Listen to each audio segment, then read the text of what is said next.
Hola, nuestra pregunta de hoy es, ¿qué es la creatividad? Claro, las respuestas varían de ser humano a ser humano. Hay generalidades y hay particularidades. Esta lectura resonará con quien tenga que resonar, sin importar el tiempo o espacio. Es un proceso que puede parecer muy complicado, y lo es, pero por el otro lado, no lo es. Comencemos por el principio. La carta nos dice que es un proceso que comienza por uno mismo, en su estado más natural, desnudos, desde el ombligo, el tantien, desde las entrañas, desde la sexualidad, del dar. Nace de los extremos y los extremos siguen siendo lo mismo, no son dos cosas diferentes. Aterricemos un poco esto.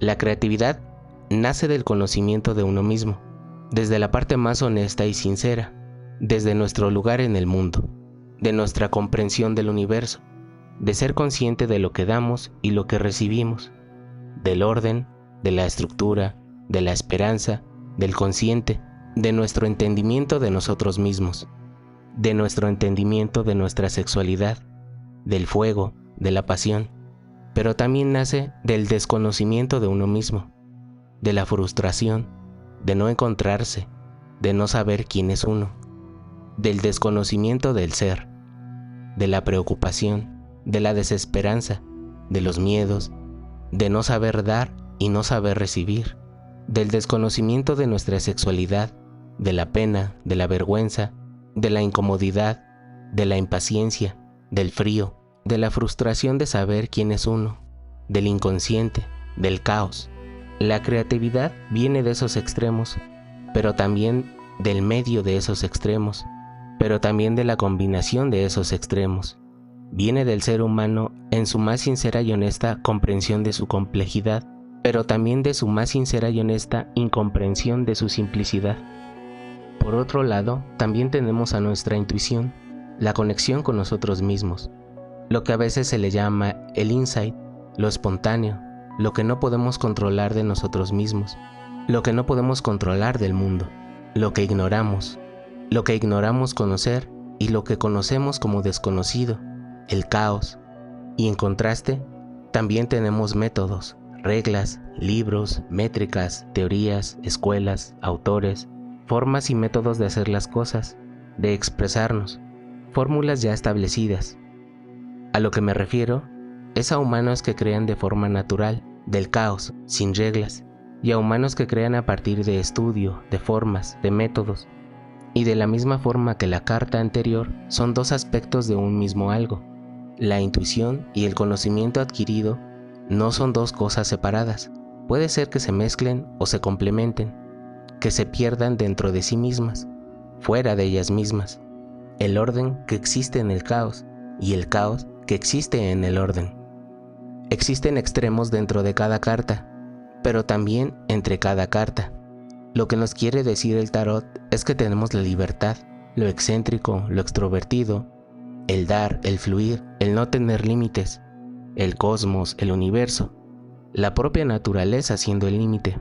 Tenemos la libertad sexual, la comodidad con nosotros mismos, los espacios, el mundo, el exterior, la naturaleza, el fuego, la ligereza, lo adaptable, lo libre, el aire, lo mutable, y por el otro lado está la virginalidad, la timidez, el pudor, lo introvertido, el recibir, la mente, los límites físicos, el entendimiento de lo ilimitado del inconsciente, el universo interior, los sentimientos, nuestra conexión con todo, la disgregación del ser en todo y con todo, el universo interior, el agua, la tierra, lo inmutable, lo arraigado, lo desconocido, lo tabú, lo espiritual, el orden, estos extremos que al final son parte de lo mismo, el punto medio.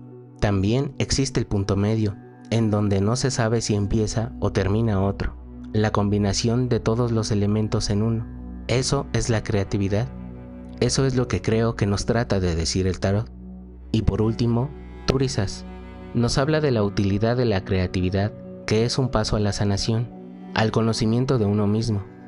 Es la catarsis, el poder exteriorizar al inconsciente, a la mente consciente, al miedo, el interiorizar nuestro lado extrovertido, Y exteriorizar nuestro lado introvertido es enfrentarnos a nosotros mismos al exteriorizarlo, conocer al inconsciente, dar a luz a nuestros miedos, celebrar nuestros pensamientos del mundo, de nosotros, de la vida, de la sociedad, de nuestros padres, hacer tangibles emociones, conceptos e ideas como el amor, la libertad, el odio, pero sin odiar, sin encerrar y sin negar. La enseñanza del tarot es que la creatividad tiene que ser honesta, ser honesto con uno mismo. No hay sentimientos negativos o positivos, o ideas negativas o positivas, sino honestas, desde la conciencia de lo inconsciente, con los límites que nosotros mismos pongamos, y dentro de este contexto nada tiene que ver el exterior, el gusto o disgusto, lo bonito o lo feo, la fama, el éxito, el dinero, el prestigio, la genialidad, la mediocridad, son conceptos que las cartas no nos mencionan, son conceptos relativos al exterior, a los demás, a la otredad. La creatividad es personal, íntima, sin lógica, no delimitada por el exterior, sino ilimitada por el interior. Por esto, creo que existen productos de la creatividad considerados como grandes obras o aportes a la humanidad, porque vienen de una honestidad consciente del inconsciente, sin importar si el origen es el júbilo o el terror. El resultado trasciende al propio creador y transmuta en el puente al inconsciente colectivo, en donde todos estamos conectados, donde todos somos, a la unidad. Al ver estas obras, todos sentimos algo, sin saber exactamente qué, o estamos seguros de sentir lo mismo que el creador, porque está impregnado de la más pura y humana individualidad colectiva. Y es que muchas veces el mensaje más fuerte es la fragilidad de ser humano. Muchas gracias por tu atención y tu tiempo. Si de alguna forma te sirvió, me ayudas mucho suscribiéndote, dándole like y activando la campana. Si crees que le puede servir a alguien más, dale compartir. Nuevamente, gracias.